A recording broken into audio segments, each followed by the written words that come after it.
Hello and welcome to the 214th episode of The Hot Issue. I am Dr. Amjad Ayyub Mirza. दोस्तों, अभी इतलाएं आना शुरू हो गई हैं कि शुमाली अफगानिस्तान से यानी कि नॉर्दर्न अफगानिस्तान से जहां तालिबान ने कई जिलों पर कब्जा कर लिया है, वहां से 1000 से ज़ायद अफगान सिक्योरिटी पर्सनल, जिसमें अफसर भी शामिल हैं, वो फरार होकर तो चले गए हैं ताजिकिस्तान में। उन्होंने बॉर्डर क्रॉस किया और वो ताजिकिस्तान चले गए। सूरत हाल इतनी गंभीर है कि रशियन प्रेसिडेंट व्लादिमीर पुतिन ने ताजिकिस्तान के सदर को फ़ोन किया और उनको हर किस्म के ताउन का यकीन दिलाया है। जंग अब फैल रही है और इसीलिए मैंने सोचा कि मैं अपने साथियों से, अपने दोस्तों से और अपने महकूम अवाम से मुखातिब हूँ। दोस्तों और साथियों, कई लोग जो अफगानिस्तान से फरार हो रहे थे, यानी कि भाग रहे थे या निकल रहे थे तालिबान के खौफ से, उनको तालिबान ने पकड़ा भी है। और अब इस वक्त जो है कोई ताजिकिस्तान नहीं जा सकता, क्योंकि तमाम जो सड़कें थी उनके ऊपर, ताजिकिस्तान की तरफ जाने वाली तमाम सड़कों के ऊपर तालिबान ने कब्जा कर लिया है। तो इसलिए अब ये सूरत हाल डेवलप हो रही है। नाजरीन, हम देख रहे हैं कि ये खबरें आती जा रही हैं कि जी उन्होंने फलां सूबे में इतने ज़िले पे कब्जा कर लिया और फलां इलाके में उन्होंने इतने ज़िलों पे कब्जा कर लिया। तो इस हवाले से जो अहम बात है वो ये है कि अफगानिस्तान के हमसाया ममालिक ने, जिन्होंने दहशतगर्दी के खिलाफ जंग के नाम पर बहुत पैसा कमाया और अफगानिस्तान में जो तालिबान थे उनके साथ एक जाली लड़ाई लड़ने के नाम पर उन्होंने बहुत सारे डॉलर भी कमाए, लेकिन आज जब अफगानिस्तान को हकीकी मायनों में अपने हमसायों की ज़रूरत है तो उनके हमसाये जो है वो उन्होंने हरी झंडी दिखा दी है, उन्होंने अफगानिस्तान को अकेला छोड़ दिया है। लेकिन मैं समझता हूँ कि हम लोग जो बाशऊर हैं और समाज में शायद पैदा ही इसलिए किए गए कि जुल्म के खिलाफ आवाज़ ना सिर्फ बुलंद करें बल्कि जुल्म के खिलाफ लड़ें भी, हम लोगों के लिए अब एक बहुत बड़ा इम्तिहान हमारे सामने जो है वो आके खड़ा हो गया। वो इम्तिहान ये है कि क्या हम लोग जो सारी ज़िंदगी तालिबान और उस कमाश की जितनी तंजीमें हैं उनके खिलाफ आवाज़ उठाते रहे, कलम उठाते रहे, क्या आज हमारा ये फ़र्ज़ बनता है कि हम अब कलम के साथ साथ बंदूक भी उठा लें। दोस्तों साथियों, हो सकता है कि कुछ लोग मेरी इस वीडियो खिताब को या इस मेरे वीडियो पैगाम को ये रंग देने की कोशिश करें कि मैं इनफरादी दहशतगर्दी जो है उसकी बात कर रहा हूँ। ऐसा हरगिज़ नहीं है। मैं समझता हूँ कि इस वक्त अफगानिस्तान के लिए हमें एक इंटरनेशनल ब्रिगेड तैयार करना पड़ेगा। जैसे मैं हूं, इस तरह के जो लोग हैं उनको पूरी दुनिया से फौरी तौर पर इकट्ठा करके हम लोगों को अफगानिस्तान जाना चाहिए और अशरफ गनी की हुकूमत और अफगानिस्तान की सिक्योरिटी फोर्सेस के साथ मिल के हमें तालिबान के खिलाफ लड़ाई लड़नी चाहिए बाकायदा। अगर हम ऐसा नहीं करते तो फिर हमारे जितने ये दावे हैं कि हम जमहूरियत के मुहाफिज हैं, हम इंसानी हकूक के अलमबरदार हैं और हम जो है वो आज़ादी पसंद हैं, ये सारे दावे फिर सिर्फ दावे ही रह जाते हैं। इसलिए कि जब जमहूरियत जो है उसको when democracy is being murdered by 1,000 cuts inflicted upon it by Taliban and organizations of the same order, then it is the duty of every global citizen who believes in freedom of speech, who believes in equal rights for women, who believes in the safety and healthiness of the children, who believes in freedom of expression, and who believes in the fact that terrorism should never be given a free hand. We all must unite and we must establish an international brigade similar to the brigade that was established to fight Franco, the fascist in Spain. Today, we must gather our forces. We must go into Afghanistan. Afghanistan is our battlefield for today. It is not POJK. It is not Balochistan. It is not Khyber Pakhtunkhwa. It is not Sindh. Obviously, that does not mean that I'm trying to say that the struggle in POJK and in Gilgit-Baltistan are less important, or those in Balochistan, Khyber Pakhtunkhwa or Sindh are less important. What I'm trying to say is that if we fail to defeat the Taliban in Afghanistan, then our struggle will suffer in a very, very serious way. We will be crushed by the success of Taliban in Afghanistan. So it is also a matter of life and death for the democratic forces living under the occupation of Pakistan. The democratic forces of Iran, the democratic forces of Tajikistan, the democratic forces of Uzbekistan, the democratic forces of Kazakhstan, the democratic forces of the West, all have to consider forming an international brigade. If we can make international brigades in today's day and age to help the Kurdish, we can also form a brigade to help ourselves and our brothers who desperately need to defeat the Taliban. If we form this international brigade and we reach Kabul to fight these rogue elements, it will give a big boost to the morale of those who are fighting the Taliban half-heartedly. I mean, most of the forces that the news is coming through to us is that the security forces are fleeing in droves, the security forces are laying down arms without a fight, the security forces are demoralized. They are demoralized because the world has left them alone. Someone was saying that the Americans have left us without saying goodbye. I can understand that the Americans have left, but we will discuss that matter some other time. The Americans have spent 20 years defending our democracy. The Americans have spent 20 years defending women's rights in Afghanistan, human rights in Afghanistan, right? So they have done more than one could have expected of a far-flung country. It is our duty, our job now.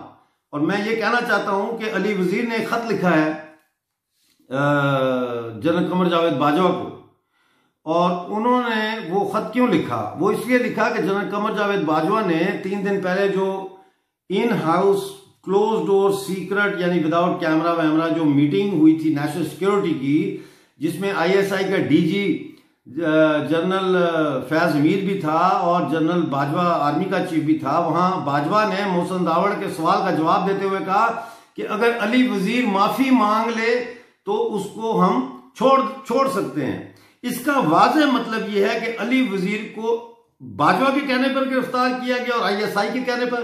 इसका वाज़ेह मतलब यह है कि अली वजीर को इसलिए गिरफ्तार किया गया कि अली वजीर ने एक अनकॉम्प्रोमाइजिंग स्ट्रगल शुरू कर रखी है इस पाकिस्तान की फौज के खिलाफ, जिसने जुल्मों के और बर्बरियत के ऐसे पहाड़ तोड़ रखे हैं 70 सालों से कि जिनका जो है वो आप अगर जानना चाहें तो बंगालियों से पूछ सकते हैं और आज आप बलोचों से पूछ सकते हैं। दोस्तों और साथियों, हमारे खिता जो है वो इस वक्त जंग के तरफ जा रहा है। हम वेलकम करते हैं इस जंग को, हम पैसिफिस्ट नहीं हैं। हम कहते हैं कि अगर ये जंग आ रही है, हमारे सर पर मुसल्लत हो गई है, तो हमें लड़नी चाहिए। हम लड़ेंगे ये जंग, इसलिए कि हम वो बकरी नहीं है जो कसाई की गर्दन के नीचे जो है वो अपनी मासूमियत में अपनी गर्दन जो है वो पेश कर देती है। हम पैदाइशी तौर पर जो है हम इनकलाब करने के लिए पैदा हुए थे। बगावत हमारी फितरत है। और अली वजीर को और मोहसिन दावड़ को और मंजूर पश्तीन को मैं ये कहना चाहूंगा कि हम जेलों में सड़ने के लिए पैदा नहीं हुए, हम मैदान जंग में शहीद होने के लिए पैदा हुए हैं, या फिर हम मैदान जंग में फतेहयाब होकर फतह का झंडा गाड़ने के लिए पैदा हुए हैं। हम लोग बाकी आम जनता से मुख्तलिफ हैं। इस बात को समझने की कोशिश की जाए। हमें वक्त और हालात ने इतने मराहिल से गुजारा है कि वक्त और हालात की भट्टी से हम गुजर के तो अब हम एक ऐसा ईंधन बन गए हैं, ऐसा मटेरियल बन गए हैं कि अब हम इर्रिवर्सिबल रेवोल्यूशनरीज हैं, इर्रिवर्सिबल रेवोल्यूशनरीज। लिहाजा मैं ये समझता हूं कि इस वक्त फौरी तौर पर पश्तून तहफ़्फ़ुज़ मूवमेंट को एक ग्रैंड मीटिंग बुलानी चाहिए और उसमें अशरफ गनी की मदद करने के लिए खैबर पख्तूनख्वा के अंदर ड्यूरेड लाइन को मिटाते हुए खैबर पख्तूनख्वा और अफगानिस्तान को एक कर देना चाहिए। अगर आप गौर करें तो दुनिया के अंदर जितने इनकलाबात आए और अवाम जो महकूम अवाम थी उनको आजादी हासिल हुई, वो जंग के जमाने में हुई। जी, रूस का इनकलाब ले लेते हैं। पेरिस कम्यून को छोड़ देते हैं, अभी वो बहुत दूर है, बच्चों को, यंग जनरेशन को नहीं पता, वो बताने में बड़ा टाइम लग जाए। रशियन रेवोल्यूशन आया फर्स्ट वर्ल्ड वॉर में। फर्स्ट वर्ल्ड वॉर में जब इनकलाब शुरू हुआ तो उस इनकलाब को जो लोग लीड कर रहे थे, बाल्शिविक रेवोल्यूशन को, आप बेशक बाल्शिविज्म से इत्तेफाक करें या ना करें, मैं यहां पे बाल्शिविज्म की कोई तबलीग करने के लिए नहीं बैठा, मैं आपको एक तारीखी मिसाल दे रहा हूं। उस वक्त जो है वो लेनिन ने एक पॉलिसी पार्टी को दी थी और उस पॉलिसी का नाम था रेवोल्यूशनरी डिफीटिज्म, यानी जंग के जमाने में अपनी रियासत पर कब्जा करने के लिए अपनी ही रियासत के खिलाफ बगावत।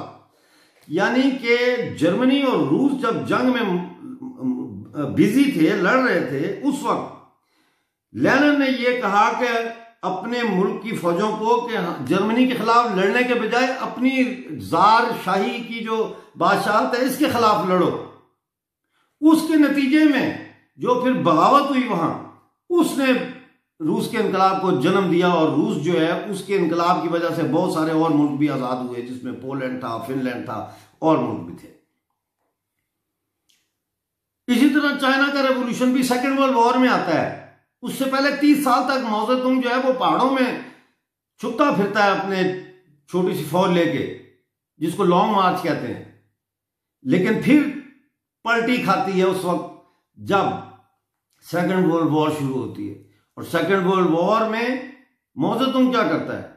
माओ जेडुंग उस वक्त अपनी ही चियांग काई शेक की हुकूमत के खिलाफ बगावत का आलम बुलंद करता है।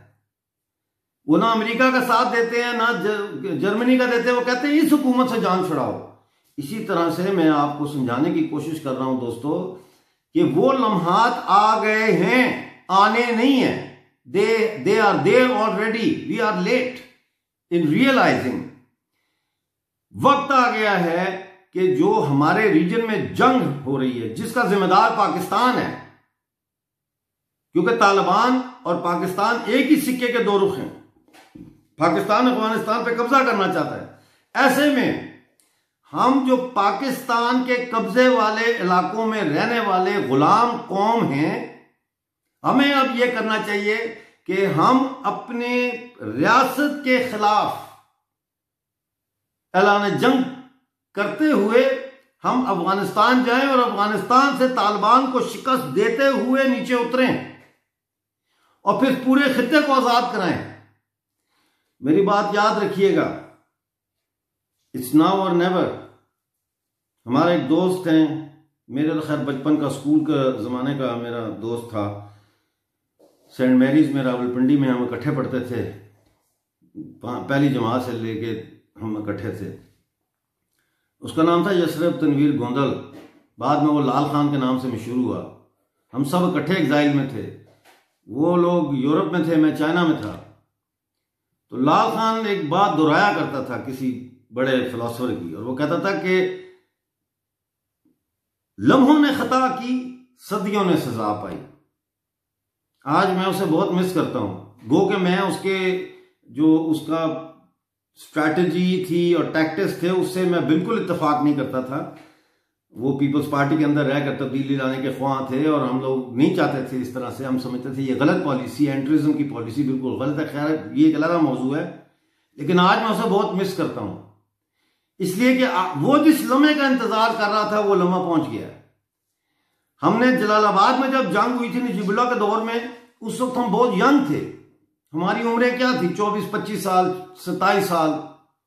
उस वक्त हम खुद सीखने के अमल में थे। आज हम 25-26 साल के नहीं हैं, बहुत सारा पानी पुलों के नीचे से गुजर चुका है। तारीख ने हमें बहुत सारे सबक सिखाए हैं। मैं ये खुसूसी तौर पर ये चाहता हूं कि ये वीडियो मोहसिन दावड़ देखें और अली वजीर को दिखाएं और मंजूर पश्तीन को दिखाएं, और इस वीडियो को अगर हो सकता है तो ग्रैंड जो सेंट्रल कमेटी है पीटीएम की और Baloch Liberation Army, Baloch Liberation Front, United Republican Army, United Baloch Army और सिंधु रेवोल्यूशनरी आर्मी और मुत्तहिदा कौमी मूवमेंट अल्ताफ हुसैन वाली जो है, और पाकिस्तानी कब्जे वाले जम्मू कश्मीर के जो एनएसएफ के नौजवान हैं और गिलगित बल्तिस्तान के जो हमारे बहादुर नौजवान हैं और लड़कियां और औरतें इस वीडियो को देखें,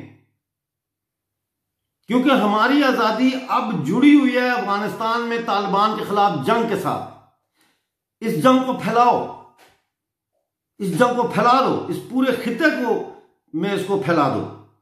इसको फैलाने से ही हमारी आजादी हमें हासिल होगी। आजादी हमें अपने मारूजी हालात के तहत अपनी आजादी की जंग खुद लड़नी पड़ेगी। आप सबका बहुत बहुत शुक्रिया।